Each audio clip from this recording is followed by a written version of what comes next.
You pick it up before you even decide to. You feel it before you think it.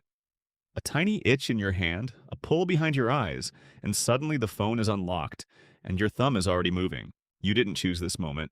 Your body did. And the real answer for why is far stranger than willpower or bad habits. It starts inside a walnut-sized cluster of neurons buried deep in your brain. This structure doesn't care about emails or likes or messages.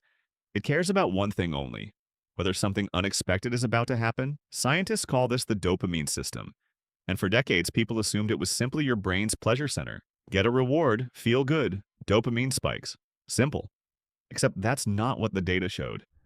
In the 1990s, a neuroscientist named Wolfram Schultz ran an experiment with monkeys and juice.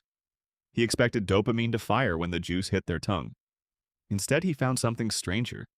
Dopamine fired earlier, at the exact moment the monkey saw the signal that juice might be coming. The reward itself barely mattered. What mattered was the anticipation, the maybe, the tiny window between not knowing and knowing. Your brain is not built to crave rewards. It's built to crave the uncertainty right before them. Now hold that thought and go back further. Long before phones, before agriculture, before language as we know it, your ancestors were foragers. Every day they walked into tall grass or dense forest with no idea what they'd find. Maybe nothing. Maybe a berry bush. Maybe a kill left behind by another predator. This unpredictability wasn't a flaw in their environment.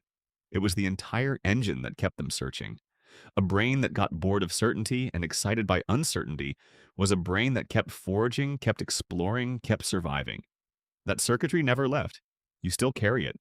Every single cell of it. In the 1950s, a psychologist named B.F. Skinner discovered something almost unsettling while training pigeons. He built a box with a lever. Press it, get food. Simple enough. But then he changed the rule. Instead of food every time, the pigeons got food at random intervals. Sometimes after one press, sometimes after 20. And something happened that nobody expected. The pigeons didn't peck less, they pecked more. Frantically, obsessively. Skinner called it a variable ratio reinforcement schedule, and it turned out to be one of the most powerful behavioral patterns ever recorded. Predictable rewards create calm behavior.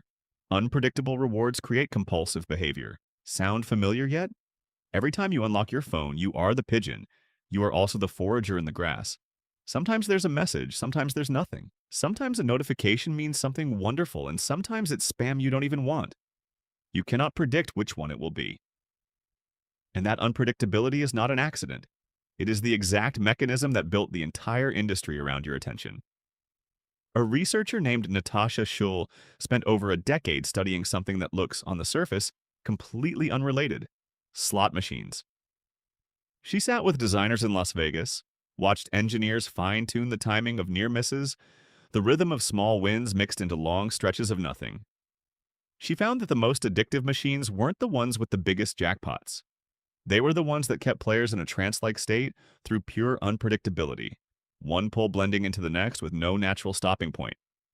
She called this the machine zone, a state where you're not even chasing a reward anymore, you're just chasing the next maybe.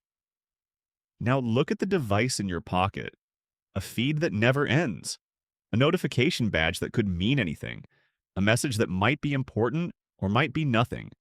There is no natural stopping point built into any of it, because a stopping point is bad for the exact system built to hold your attention. Every app you use has in some way borrowed the machine zone and put it in your hand. But here's where it gets stranger. Your ancestors' version of this system had a built-in limit. Eventually the sun went down. Eventually the forager got tired or found enough food or reached the edge of known territory. The uncertainty had boundaries. Your phone has none. The grass never ends. The forest never runs out. You can scroll at 2 a.m. in bed in the dark, and your brain will still respond as if something vital might be one swipe away. Think about the last time you felt that pull. Maybe you weren't even bored. Maybe you were in the middle of a conversation or a movie or a quiet moment that didn't need anything added to it. And still, some part of you reached for the phone. That wasn't weakness. That was a few million years of survival programming, meeting a piece of glass engineered by people who understand that programming better than you do. This is the uncomfortable part. The people who build these apps are